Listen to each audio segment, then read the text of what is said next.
Hello friends, હાર્દિક સ્વાગત છે તમારા બધાનું। તો આ પુલાવ જોઈને કદાચ તમને ખાવાનું મન તો થઈ જ ગયું હશે। એકદમ સરસ ગ્રીન કલર આવ્યો છે તેનો, અને સાથે ટેસ્ટમાં પણ એટલો સરસ છે। જનરલી આપણે વેજીટેબલ્સ પુલાવ તો બનાવતા જ હોઈએ છીએ, પરંતુ તમે મારી આ રીતે એકવાર ફુદીના પુલાવ બનાવજો, ખૂબ જ ટેસ્ટી લાગે છે। અને એકવાર જો બનાવશો તો વારંવાર બનાવવાનું મન થશે। ચાલો હવે તેની રેસીપી સ્ટાર્ટ કરીએ। તો સૌપ્રથમ અહીંયા મેં એક મિક્સર જાર લીધું છે અને તેની અંદર ફુદીનો એડ કરવાનો છે। તો મેં 1 કપ ફુદીનો લીધો છે અને તેને મેં પાણીથી બરાબર સાફ કરી લીધો હતો અને પછી એડ કરી દઈશું।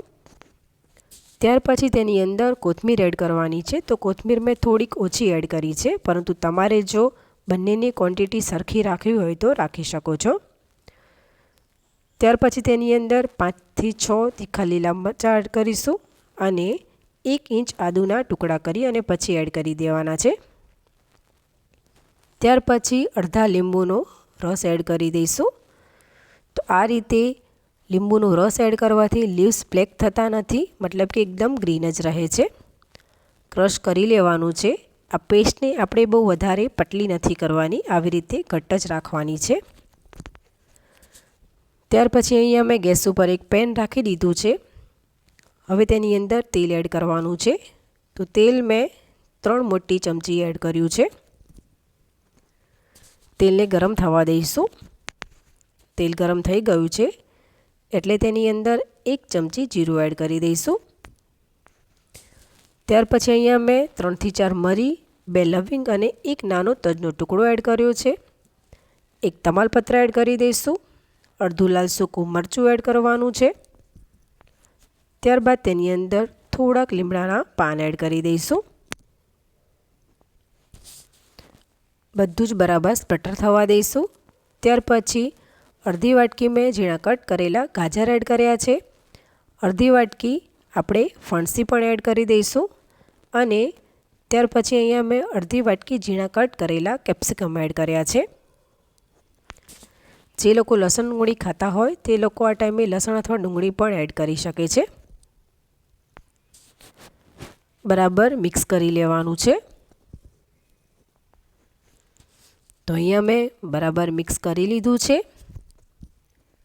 ત્યાર પછી હવે તેની અંદર થોડુંક મીઠું એડ કરી દઈશું। તો મીઠું લગભગ મેં અડધી ચમચી જેટલું કર્યું છે।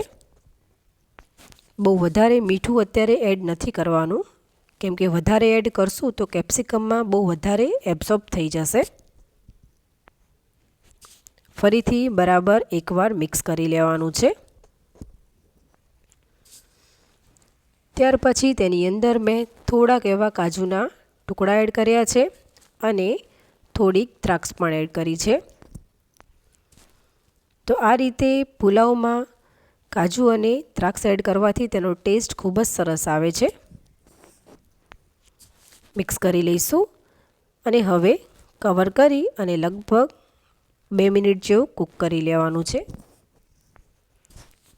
તો મેં 2 મિનિટ પછી એકવાર ખોલી લીધું છે અને ફરીથી બરાબર મિક્સ કરી લઈશું। જે વેજીટેબલ્સ આપણે એડ કર્યા છે તે થોડાક કૂક થઈ ગયા છે, આપણે બહુ વધારે સોફ્ટ નથી કરવાના। ત્યાર પછી આપણે જે પેસ્ટ બનાવી હતી તે પેસ્ટ તેની અંદર બધી જ એડ કરી દેવાની છે।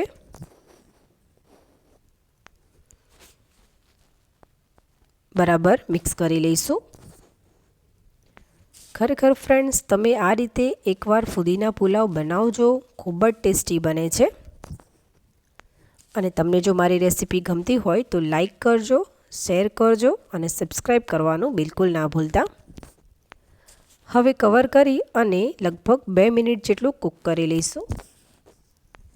તો 2 મિનિટ પછી મેં ખોલી લીધું છે। ફરીથી એકવાર મિક્સ કરી લેવાનું છે।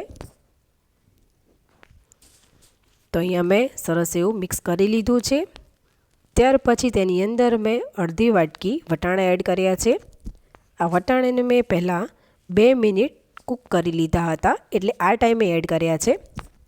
તમે જો કૂક ના કરો તો તમારે પહેલાં જ એડ કરી દેવાના, પરંતુ આ રીતે વટાણા થોડા કૂક કરીને એડ કરવાથી રીતે જલ્દીથી સોફ્ટ થઈ જાય છે.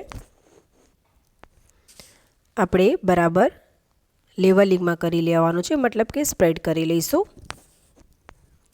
ત્યાર પછી મેં એક નાની વાટકી બાસમતી રાઈસ લીધા હતા અને તેને મેં હાફ કૂક કરી લીધા છે. મતલબ કે આ રાઈસને આપણે બહુ વધારે પડતા બોઇલ નથી કરવાના, કેમ કે જો વધારે પડતા બોઇલ કરશું તો તેનો દાણો જે છે એ છૂટો નહીં બને અને તૂટી પણ જશે. હવે તે રાઈસને આપણે એકસાથે ઢગલો નથી કરવાનો, પરંતુ આ રીતે છૂટા છૂટા એડ કરવાના છે. તો અહીંયા તમે જોઈ શકો છો કે મેં બધા જ રાઈસને આવી રીતે છૂટા પેનમાં એડ કરી દીધા છે અને તેની ઉપર થોડુંક એવું મીઠું એડ કરશું, કેમ કે જ્યારે મેં તેને કૂક કર્યા ત્યારે તેની અંદર મીઠું એડ નહોતું કર્યું. હવે કવર કરી અને લગભગ 4 થી 5 મિનિટ જેવું થવા દઈશું. ગેસની ફ્લેમ લો જ રાખવાની છે. હવે અહીંયા 4 થી 5 મિનિટ થઈ ગઈ એટલે મેં એકવાર ખોલી લીધું અને ત્યાર પછી આપણે આવી રીતે બરાબર મિક્સ કરી લેવાનું છે. ખરેખર ફ્રેન્ડ્સ, આ પુલાવ છે એ ટેસ્ટમાં ખૂબ જ સરસ લાગે છે. તો એકવાર ચોક્કસથી બનાવજો. અને તમારે જો આવી રીતે હાફ કૂક રાઈસ ન લેવા હોય તો તમે પેનની અંદર જ રાઈસને કૂક કરીને પણ આ પુલાવ બનાવી શકો છો. તો અહીંયા મેં બરાબર મિક્સ કરી લીધું છે. મિક્સ પણ આપણે એકદમ હળવા હાથે કરીશું. તો એકદમ ટેસ્ટી એવો આ ફુદીના પુલાવ બનીને રેડી છે. ચાલો હવે તેને એક પ્લેટમાં સર્વ કરી લઈએ. તો અહીંયા મેં તેને એક પ્લેટમાં સર્વ કરી લીધો છે. તો તમે પણ ફ્રેન્ડ્સ આ રીતે ફુદીના પુલાવ બનાવજો, ખૂબ જ મજા આવશે.